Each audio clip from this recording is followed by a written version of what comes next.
In this video, we're going to be going step by step to help write your first Deluge function. I'm going to write this for a specific use case, which will be pulling a lead source into a newly created deal. But these tips and tools are going to be applicable for a huge majority of simple Deluge scripts that you might want to use. Essentially, if you need to start in a record, get some data from somewhere else, and then put it back in this record, this video should be a great tool to come back to whenever you need it. So before I jump in, I do want to ask, if you find the video useful, be sure to like and subscribe down below. Leave me a comment with what types of Deluge tips you'd like to see next. And as always, just head on over to Zenatta.com and click on book a meeting if you end up getting sick of writing Deluge for yourself. So without any further ado, let's jump right on in. So here I am inside of the CRM. I'm in a deal record. We will notice conspicuously that the lead source is empty. Now, a lot of the times when you convert a lead into a contact and an account, you're going to include the creation of a deal. There are cases, however, where that might not happen. This could be a renewal deal in the future. Maybe you lost the first deal and they come back later and you want to create a new deal. Well, you still want this lead source to be filled in. Now, in my account or my contact record here, I can see that that lead source is in fact filled in. So our goal here is basically going to be to write a function that's going to look at this contact, get the lead source from that contact, and then put it right into our deal. So how are we going to get started? So let's go ahead and go on into our settings here. We're going to go into workflow rules, and I'm going to write this as a workflow that's going to do this action for us. So we'll create a workflow. Here we're going to make it inside of deals. We'll call it on create pull lead source from contact. Now here we're going to run this on the creation of a record. We'll say all deals. You might have criteria for this, or maybe you might want to do something like, deals where the lead source is empty, just in case maybe the new deal has a different source and I don't want to override it. And then here, what I can do is come into my function and start to write. So we're going to write our own here. We're going to call it pull lead source to deal. And then we'll click on create. So now we're in the function editor. This is where the magic happens. One thing to know, we're going to write all of our code between these two brackets. So I'll normally just give myself a couple extra spaces that I then clean up later, but I just like to see more space for me to type. Now, first thing we're going to do is actually nothing to do with our code. We're going to come over here to the right. We're going to click on this little arguments button. If you're in the old version of the code editor, it'll be edit arguments, and it will be kind of in this top left area. But I'm going to click on arguments. I'm going to add an argument. And the only thing that we want is our deal ID. So I'm going to type that in. I'm going to click pound. I'm going to select from my module. And now again, if you're writing this from a lead, you'll have lead ID. If you're writing this from a quote, you'll have quote ID, right? And so you'll always be able to add those wherever you need them. This name on the left is arbitrary. I'm giving it whatever name I would like, but I normally will write them like this, just deal ID. Now, first thing I want to do with this is get the data about my deal. So why do I need to do that? Well, if I want to know what contact I'm going to pull the lead source from, I need to see in my code which contact is related to this deal. So I'm going to create a new parameter here called deal, and I'm going to say this is equal to zoho.crm. And now it's going to give me a whole bunch of options here, right? And we'll make more videos and go through more and more of these over time. The biggest ones that you're going to use are things like get record by ID, update record, get records with an S at the end, create record. Those are really honestly the ones that are going to get, and search records down here is another that we use all the time. These are named pretty intuitively. So if I'm going to get a deal based on its ID, I'm going to use get record by ID. Now here, one nice thing when you use these, they'll give us some pre-fills. For module, I'm going to choose which module I'm getting data from, which is going to be my deal. And then I'm going to include the ID of that deal. Now, practically speaking, what is a deal ID? A deal ID is a magical number associated with the deal. It's unique to each and every one. And very conveniently, it's stored up here in the URL. So this here, my 4600856, this section, this is my deal ID. So if I come into my function here, what I want to do is figure out, how am I going to get that lead source? Well, I'm going to need to first get my contact, or more specifically, my contact ID. So what we're going to do here is we're going to add an info statement. We're going to info deal, which is this packet of data that I just got about that deal record. Now, next we're going to use our favorite button, which is save and execute. You're going to be pressing this execute button all the time when you're writing code. What this does is basically run the code as it exists so far. So with that executed, we see over here I have my info statement. This is a big scary block of text. We don't need to worry about that. We're going to click this little expand button. And down here below is where I'm going to be able to see each and every different field or parameter, like deal name, and the value that's currently in it. So if I want to get the lead source from my contact, I first need to get that contact. So I'm just looking through here and I see, oh, beautiful, contact name. That's my field from the deal. And it has the correct contact, migration demo contact. Now, little puzzler, pause the video and see if you get this one right. What do I need to do next? I need to figure out how to get this lead source from the contact, but the only thing that I have in my info statement is either the name or the ID. So if you like, take a pause and see if you can guess what I'm going to do next. All right, that's enough time. If you didn't pause, I'm moving on. So next thing I need to do is get my contact ID. Right? Just the same way that I started with the deal ID, and I have the benefit of predefining that ID because this function is happening in the deals module. That's where it all starts. I'm basically saying in my workflow, when I create the deal, trigger this automation, and then hand off the ID of the deal that's just been created. Now for this, I'm going to go ahead and get my contact ID. The way I'll do that is I'll define that I'm going to get that from my deal. Now, you might notice, not quite right. I'm going to use my variable name, right? This deal called out by my getRecordByID function represents this packet of data. And now all I'm doing is I'm getting stuff from that. So if I were to get from this deal, actually, no, we're going to put contact name here. We're going to get from that deal my contact name. Now, the problem here is that that's going to give us a name and an ID, right? So if we were to go ahead and info that, actually we'll info our contact ID. We'll run it again real quick just so I can show this. The problem with just getting contact ID is I have a name and an ID. But the beautiful thing here is that I can go ahead and get from that the ID parameter. Now, if I were to run this again, I should now just cleanly have my ID. So now I have what I need to add a second getRecordByID to my function. Actually, yeah, we'll go ahead and capitalize that for cleanness here. Then we're going to just type in contacts and contact ID. So now we'll get rid of our previous info. Again, I'm just commenting these out for clarity as we go through our info statements. So now what we can see over here on the right is a different packet of data that has everything about my contact. Now here, last but not least, what I always like to do, just make sure I got my parameter lead_source is contact us. That matches what I see on the record. Great, we're off to the races.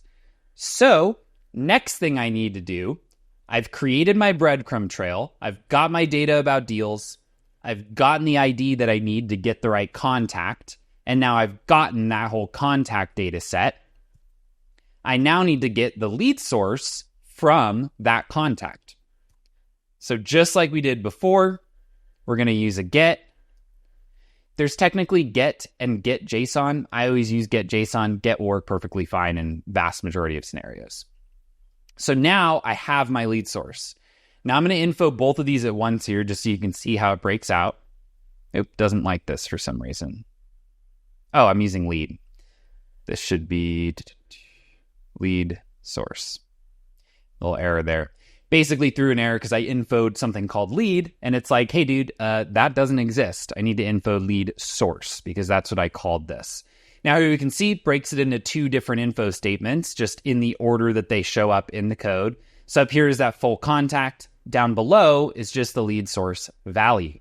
Now, next thing we're going to do, we're going to create the almighty map. What is a map? A map is basically something that looks like this over here on the right. In a lot of coding languages, they'll call this an object. For Zoho, they'll call it a map. It basically is a set of parameters and values that I'm going to use to update or create a record. Now, inside of this map, what I'm going to do is I'm going to put these key value pairs. So here I'm going to put lead source equals the lead source that I just pulled from that contact. Now, if you ever want to double check your API names, you can do that by either getting the packet like this and seeing how they look, right? Other country engagement underscore type, or you can come into settings. You can go over to the APIs section, go to API names, and then open up a particular module, and you'll be able to see all of those. A lot of the time, they are just the same thing, but with underscores instead of spaces. I always recommend looking at them because you will see things like this. You will see things like reason for loss, underscore, underscore S. Sometimes they're non-obvious. The two ways that these can get tricked up is either if somebody has renamed a field over time, like you'll see a lot of things where it's like the API name is lead status, but it shows up as lead stage, because at some point somebody renamed it. But these API names will never change unless you specifically force them to change. So now here, I'm starting to create my map. Again, this is just a place where I'm putting packets of data. We're going to run this again. We're going to take a look at that map together. And so we can see I have a map. It just has one parameter in it and one value in it for lead source. If I want to update more than one thing, I can surely do that, right? By just putting a parameter name and a parameter value. Again, we're not going to do that here because we're just updating lead source, but you can fill this with really as many fields and options as you would like. And then lastly, we're going to put it all together and we're going to run a deal update. And we're going to do, surprise, surprise, update record, right? A lot of these things, they seem really scary. They seem really intimidating. But when you get in here, one of the things I always have appreciated with Zoho is a lot of these are just named clearly. I want to get a record based on ID.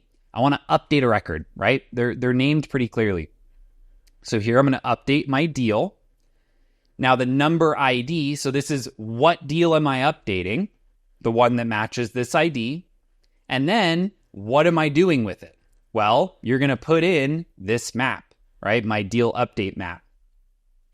I will almost always include MP in the name of my map so that I can search it and find it. Again, these are things that are up to you. And then lastly, we're going to info that deal update just to make sure. Now, in this case, I'm going to clear out some of my other info statements just again to keep things a little cleaner. You can always comment and uncomment these as needed. On Mac, it's command / on Windows, probably be Alt.